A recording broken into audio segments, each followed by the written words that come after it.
This is Short Stories Podcast, a production of AdventuresInAudio.net.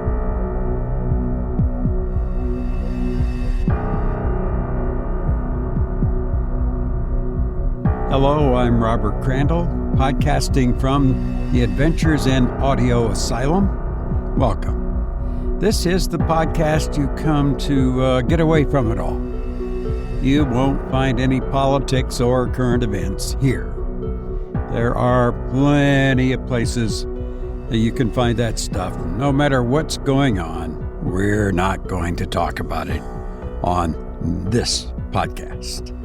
No, it's just me and the voices in my head that sometimes do strange things. I heard recently that 87% of podcast consumption is done on mobile devices, and only 11% on computers. Well, I'm in that 11%. I'm just a no stick in the mud, I guess. But I like to sit in a comfy chair and listen to bookshelf-style speakers. Earbuds kind of bother me, and headphones sort of do too. I use them from time to time, but, especially a story like featured on this podcast, the best way is to be seated, I think, with the lights down low. Relax. Don't think of anything else. That's the best way I find, anyway. But however you listen, and some of you that told me you listen at work, I hope you don't get in trouble with the boss. I hate to see that. But however you listen, I hope you enjoy the show. And if you do, please tell a friend. And if you could, make a small donation. That would be greatly, greatly appreciated. And you can donate on the website, AdventuresInAudio.net. And while you're there, be sure to check out the companion podcast Poemcast and listen to a poem that I read from time to time.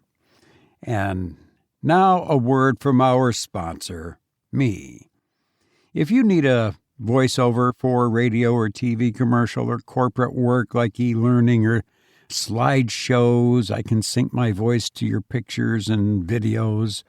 And whatever else you might need, send me an email to robertcc@gmail.com. And now for our feature story. This is a story of murder, espionage gone bad, and death. I hope you enjoy Gismondi's Wage by Rafael Sabatini.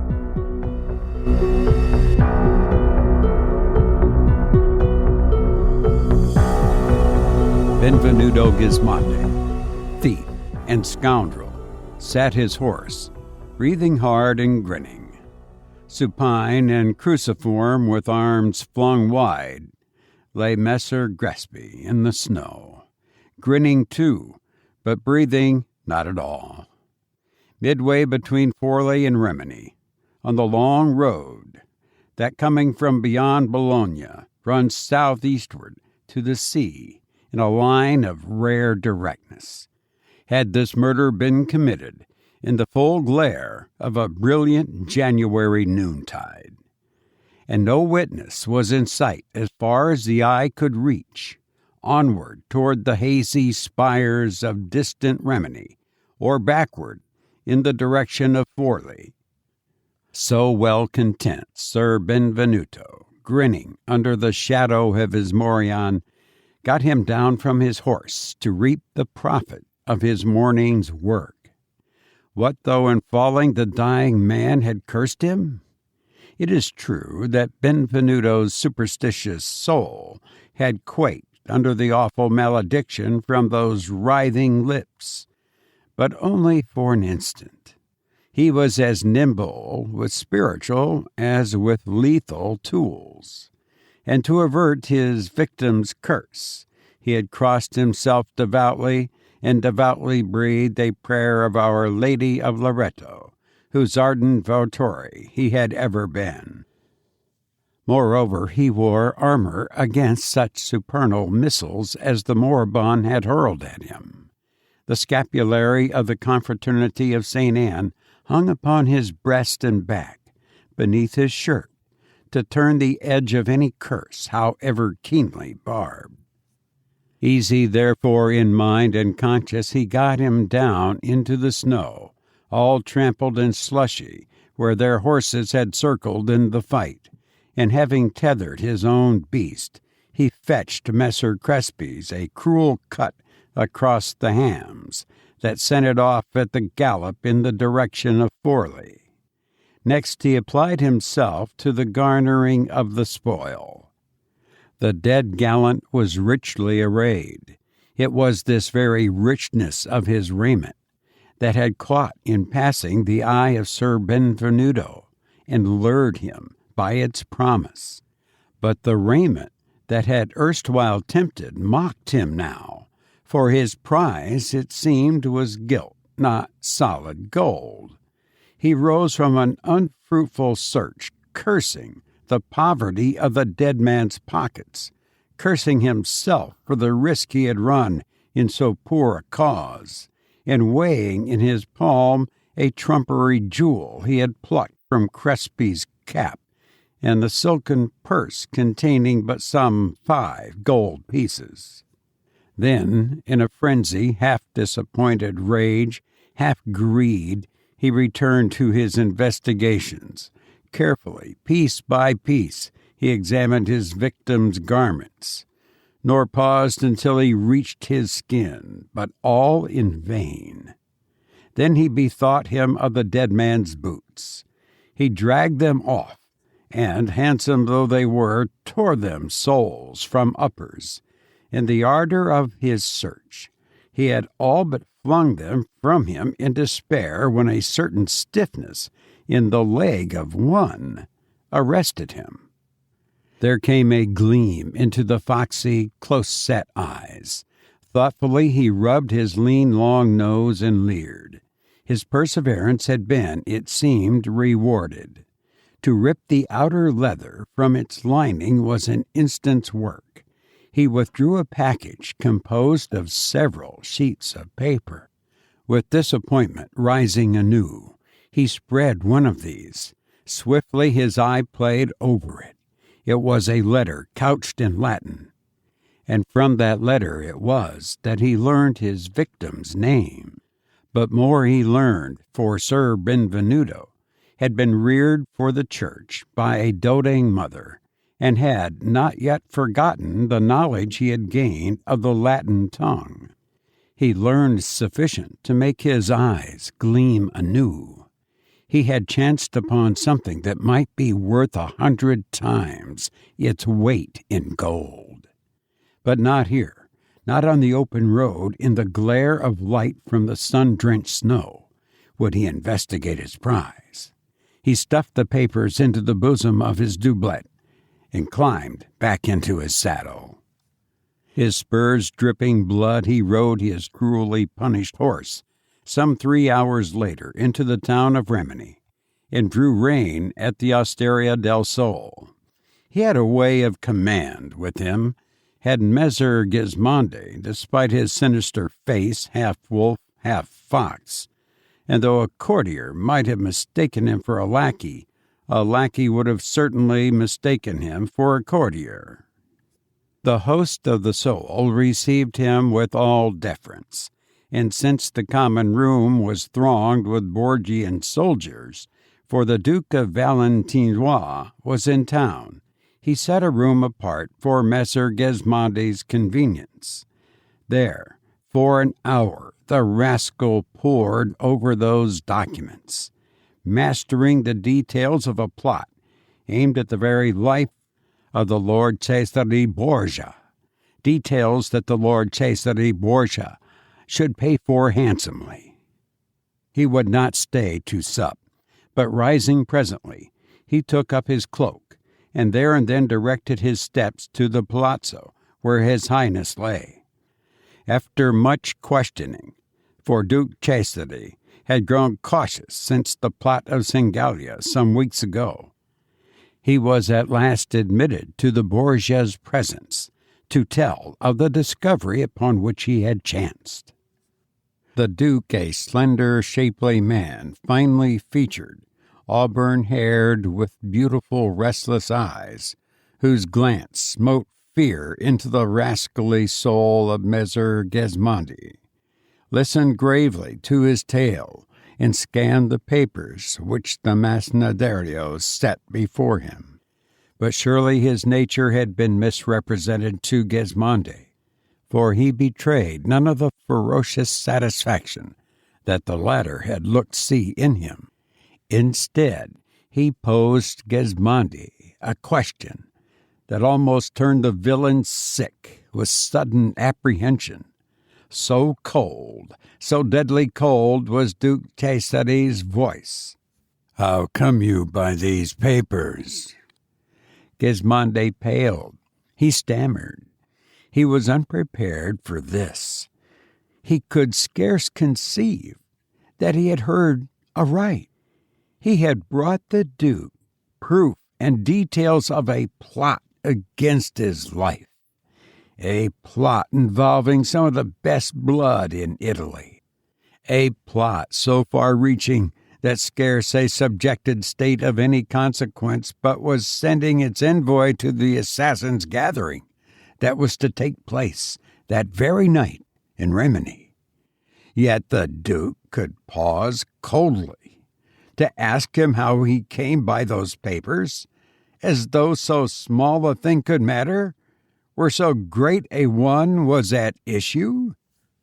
Observing his confusion, Cesare smiled, and his smile was the deadliest that Gismondi had ever seen.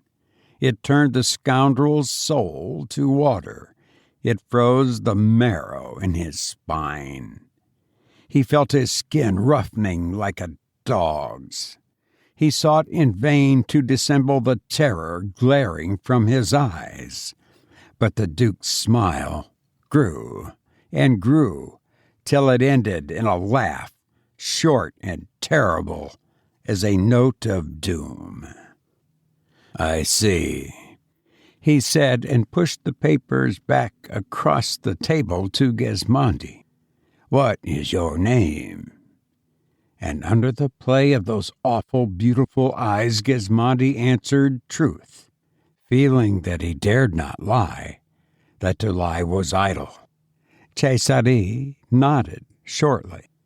"Take you these papers of which in the way of your scoundrel's trade you have become possessed. Memorize their contents, then go at midnight, as the letter appoints, to the Palazzo Mattioli. Play the part of Messer Crespi, and bring me news tomorrow of what these conspirators intend, and who their associates elsewhere." Gismondi fell back a pace, his cheeks blanching. "My lord!" he cried. "My lord, I dare not." Cesare shrugged his shoulders. "Oh, as you please," said he most sweetly, and raising his voice. "Lorenzo!" he called. The captain in steel, who stood by the door all ears, came sharply to attention. The Duke made a sign. "Wait, magnificent!"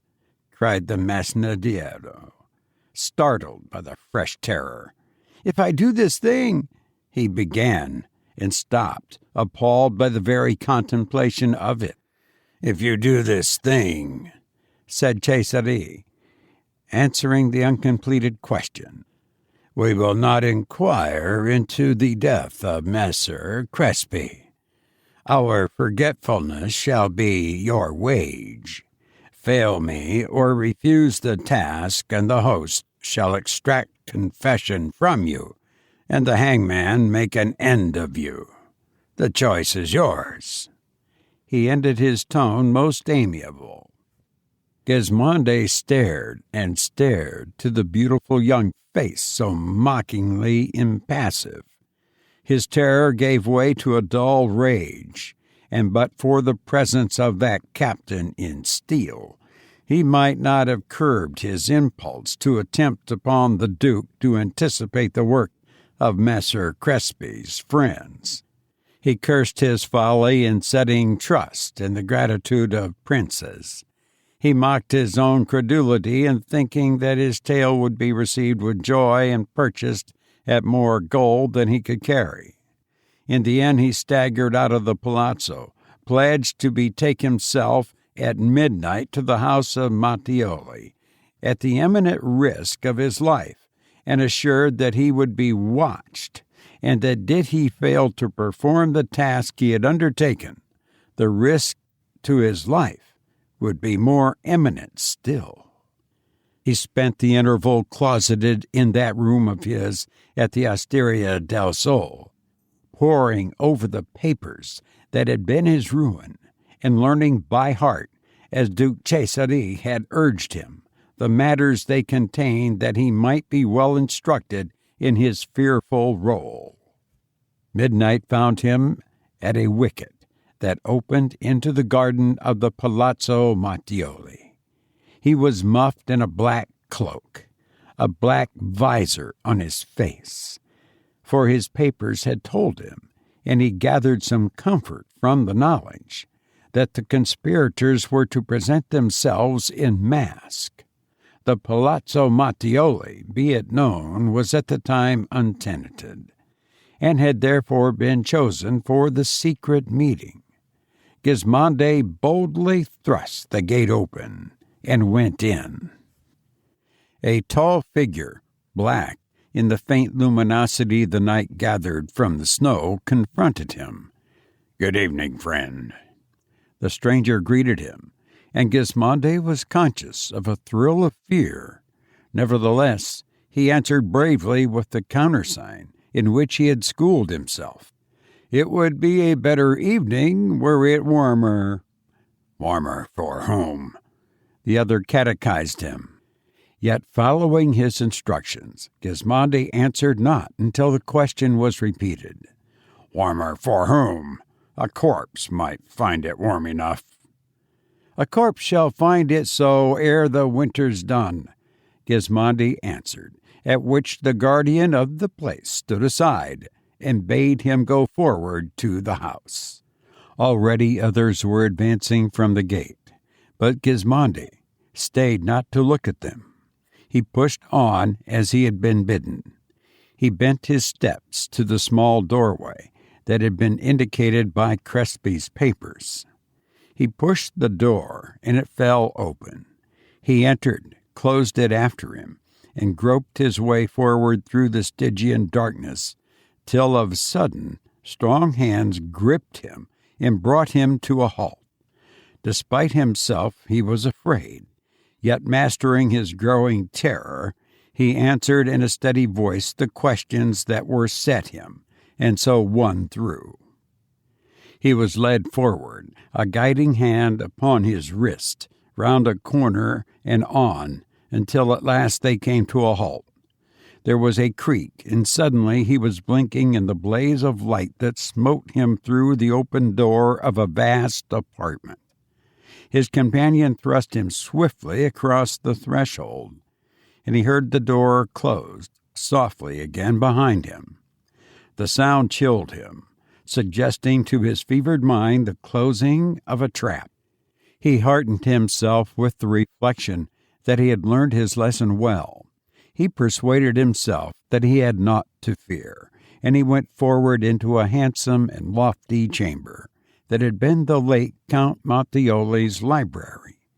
The room was tenanted by 7 other plotters, masked and muffed as was he, and they sat apart and silent, like so many Becca-Mortis. He found himself a chair, sat down, and waited, glad enough that the secrecy of these proceedings precluded intercommunion. And presently others came as he had come, and like himself, each held himself aloof from his fellow plotters. At last the door was opened to admit one who differed from the rest in that his cloak was red, and red the visor on his face. He was followed by 2 figures in black, who had the air of being in attendance, and at his entrance the entire company, now numbering 15, rose to its feet in one accord. Had Gismondi known more of this affair in which an odd irony had forced him to play his part, he might have wondered why this man, who was obviously the head and the leader of the conjura, should come masked at all. For while the identity of the plotters was secret from one to another, yet their leader was known, at least by name, to each and all, as all were known, by name at least, to him. But the first words the red mask spoke, when having taken his seat at the head of a long table round which all gathered, he had waved the company to their chairs, were in elucidation of this very circumstance. "You may wonder, my friends," said he, in a voice was rich musical, "why, since my name is known to all of you, I should come masked among you." He paused a moment, and Gismondi wondered half contemptuously what might be the meaning of this mummery. When the president's next words made clear that meaning, Gismondi was nigh to fainting from affright, and he breathed a prayer of thanks to the Virgin of Loreto that he had had a mask upon his face to conceal its deathly pallor. "I have taken this measure of precaution," the red mask had added, "because among us here there is a traitor, a spy." There was a rustle as of a wind-thronged trees as the muffled company stirred at the fell announcement. Men turned about and scanned one another with eyes that flashed fiercely through their eye-holes, as though their glances would have burned their way through the silk that screened their neighbors' countenances. It seemed to Gismondi in that moment of panic that the entire company stared at him. Then he knew it for a trick of his imaginings, and betide what might he set himself to do as others did, and to glare fiercely in his turn at this and at that one. Some 3 or 4 were upon their feet. "His name!" they cried. "His name, Magnificent!"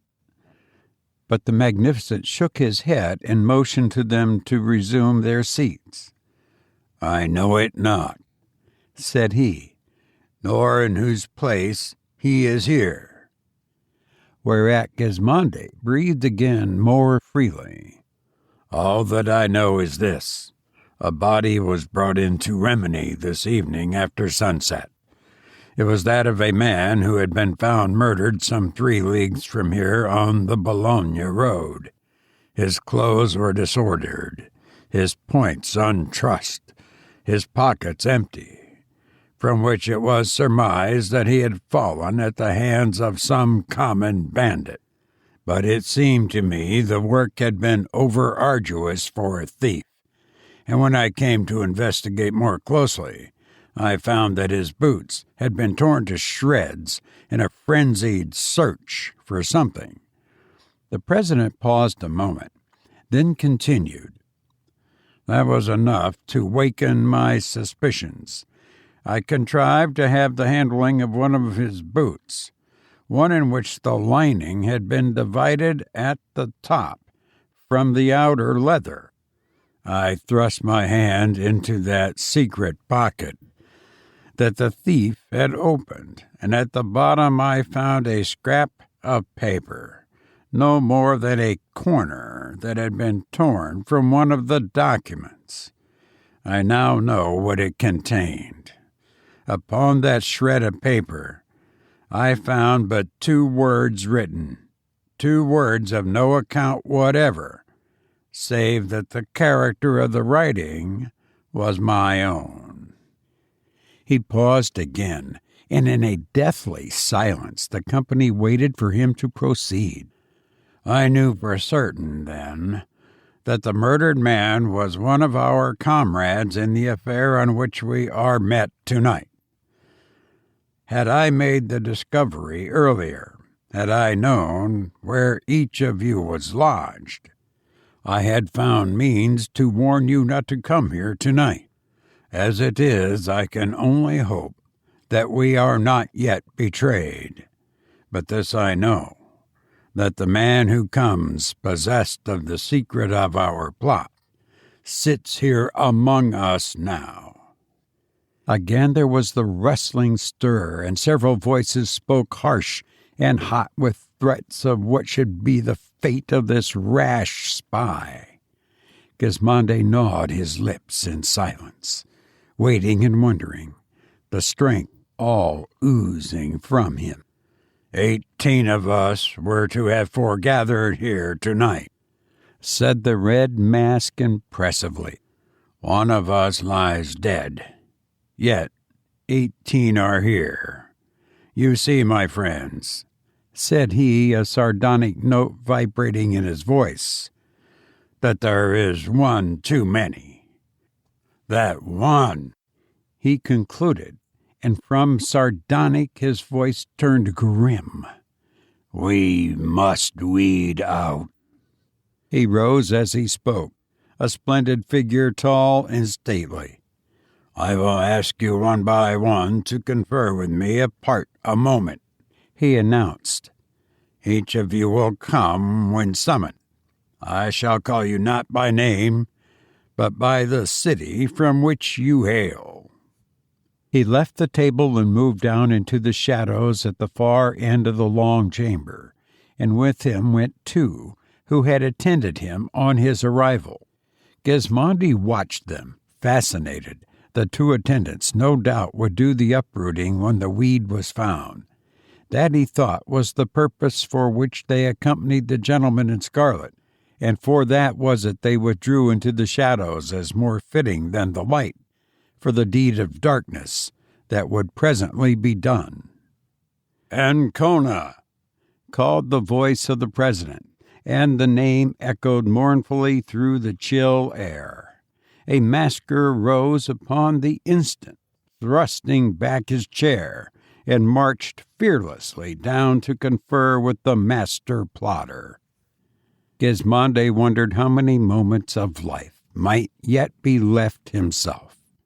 There was a mist before his eyes, and his heart was thumping horribly at the base of his throat with a violence that seemed to shake him in his chair at each pulsation. And he marveled that the boom of it did not draw the attention of his neighbor. "Asti!"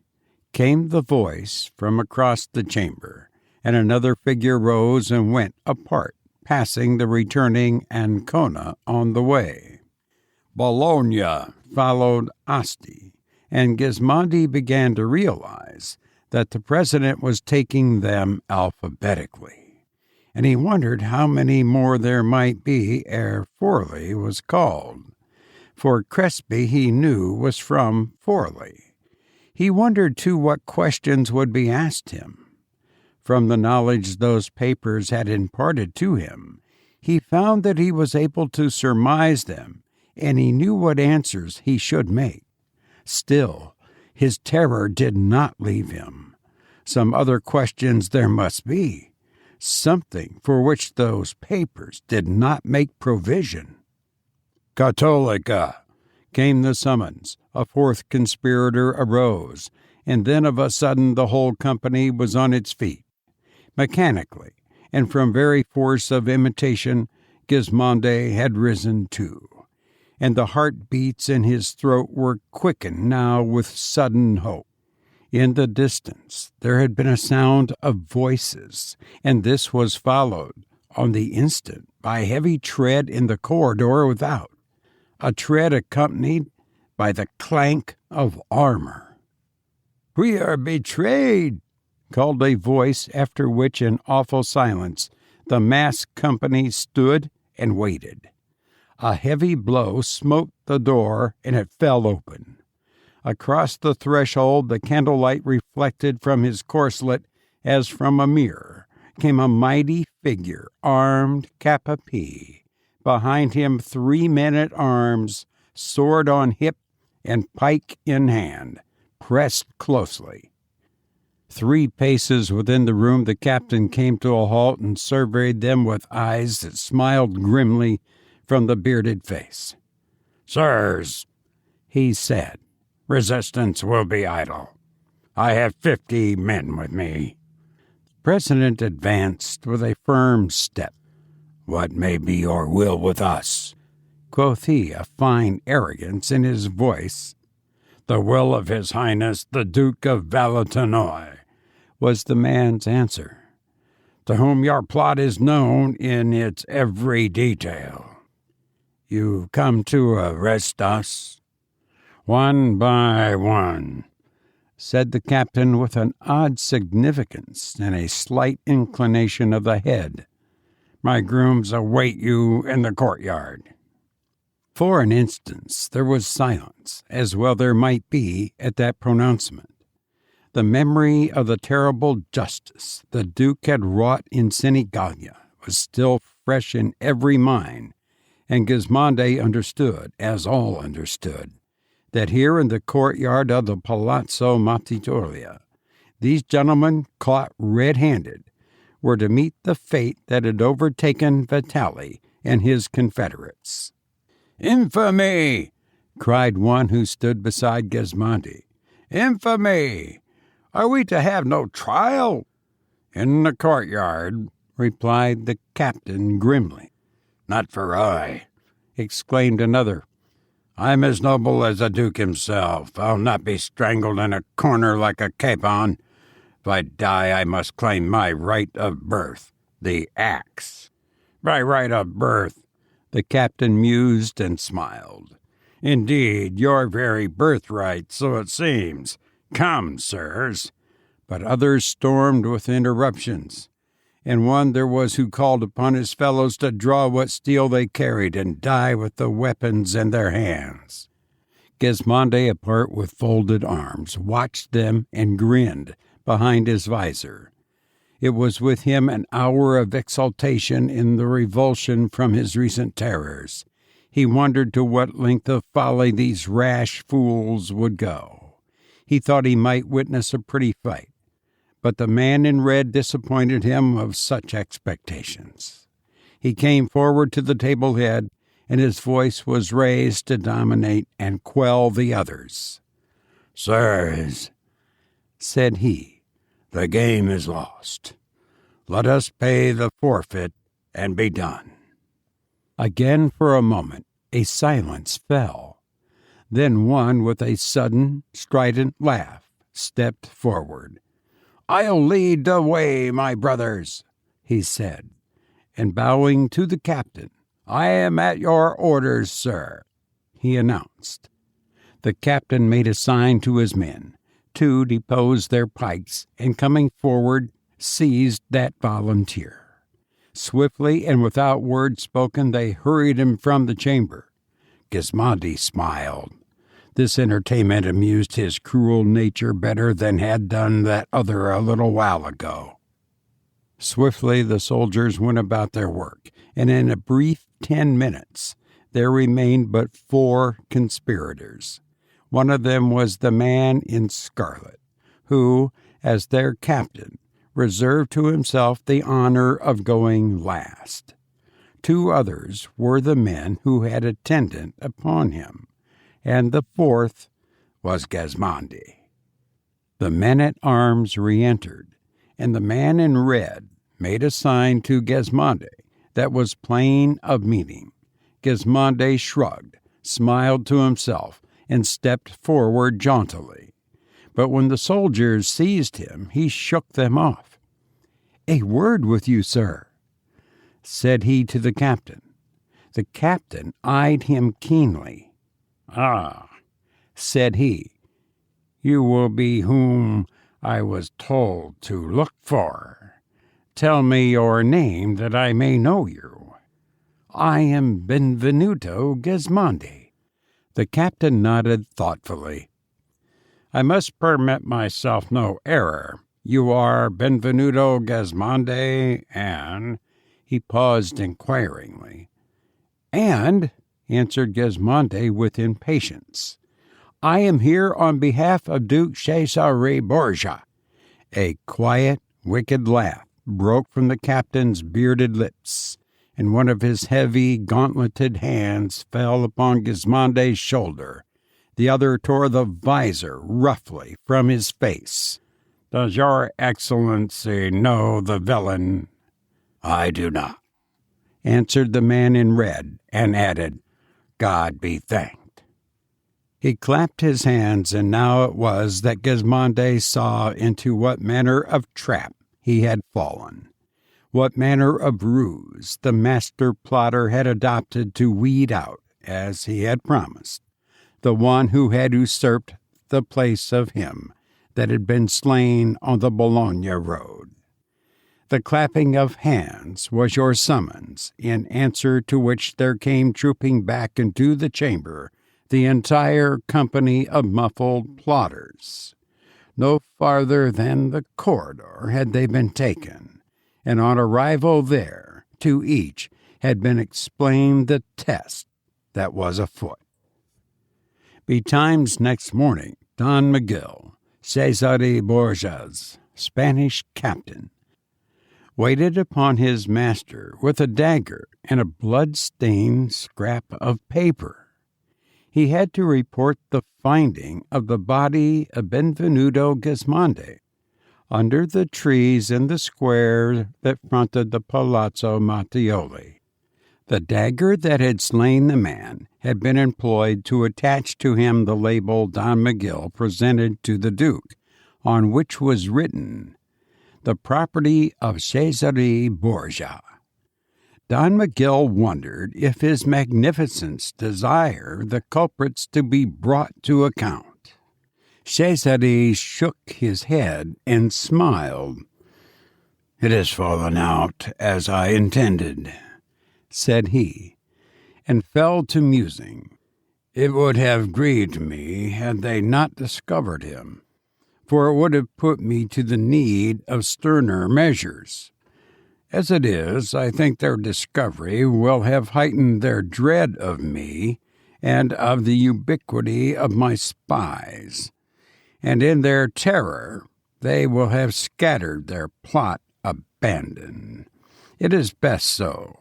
To give them open trial and expose their plot would be to invite imitators to follow their lead, for man excels himself in playing the ape. You may go, Miguel. I think Messer Benvenuto Gismondi has served my purpose as excellently as I meant he should, and incidentally, he has had his wage." You've been listening to Gismondi's Wage by Rafael Sabatini, who once said he was suffering from the loss of an illusion. If you've enjoyed this episode, why not listen to another one? There are over 100 to choose from.